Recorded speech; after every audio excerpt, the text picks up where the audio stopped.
Here are 25 surveillance tips in 5 minutes. Try to keep up. Get tinting on your surveillance vehicle windows, not limo tint unless you want it to look like a surveillance vehicle. Max tinting the law allows, but low enough that you can safely see out and you can shoot video through. Get a sun shield to stick in the front window to help keep you hidden and keep you cool. Lowering the light level makes it much more covert and much cooler on those really hot days. While you're at it, get a black cloth and a clothes bar and hang across from one side to the other in the rear of your car to block that light as well and keep people from seeing inside. Practice jumping from the rear seat into the front seat so you can do it quickly, easily, and safely. Yes, safely. As you get on in years, it may be a dangerous task. Trust me. Always conduct pre-surveillance research online, checking for social media accounts like Facebook, Twitter, and others to find photos, vehicles, favorite hangouts, habits, and more. Never, ever, ever, never break from surveillance. Running to grab a quick cup of joe, a hot sandwich, or take a restroom break is a recipe for disaster. Plan appropriately to ensure you can stay on the scene for the entire surveillance. Get some black foam core sheets and make window blackouts. Just cut them out to the shape of your window. Then you can pop them in and literally be blacked out inside your car and leave little cutouts in the corners so you can see out and shoot video out of. Start early and start on time, folks. If you are scheduled to be there at 5 a.m., get there at 4:30 or 4:45. Yeah, I know you may not get paid for those extra 15 minutes, but having that jump start on the day can really make the difference on many cases. Make sure your car blends in with the neighborhood. Don't take a yellow Camaro or a new Mercedes into the hood, folks, as well. Don't drive an old 20-year-old rust bucket minivan into a neighborhood with multi-million-dollar houses. Also, make sure you blend in when on foot surveillance. Carry plenty of extra clothes. You can quickly change into things like jackets, shorts, shirts, hats, sunglasses, and other things.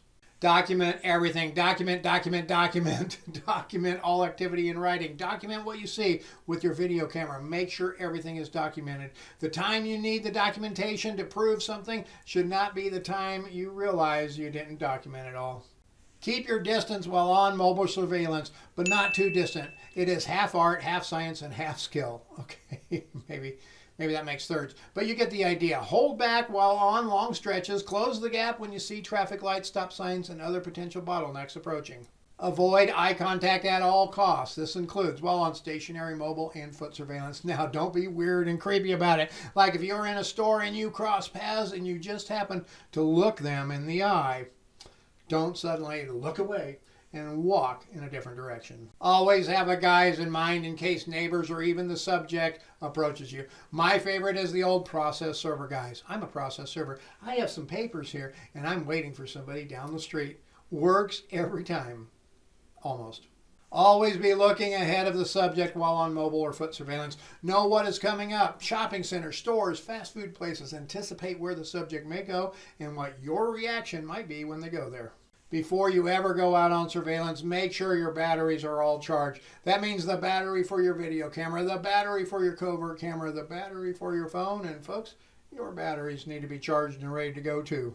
And check the forecast. Plan accordingly. Take a change of clothes if needed. You never know when the weather will suddenly change on you. Fuel up before setting up surveillance. Nothing is worse than following your subject for 2 hours on a road trip, then realizing you started with a half a tank of gas.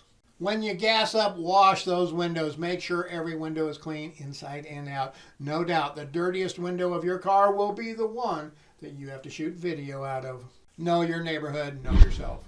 Okay, that almost worked. You need to know the neighborhood. Go on Google and check it out. And if possible, go out the day before and do a recon so you know the potential stationary positions, places to avoid, and exit avenues.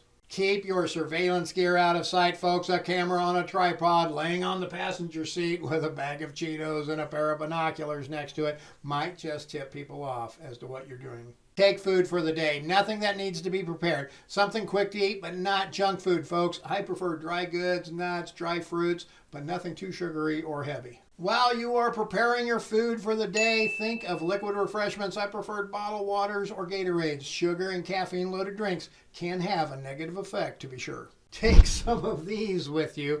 I am sure you will find a good purpose for them while you are out there on surveillance. And number 25, watch this video for more surveillance tips.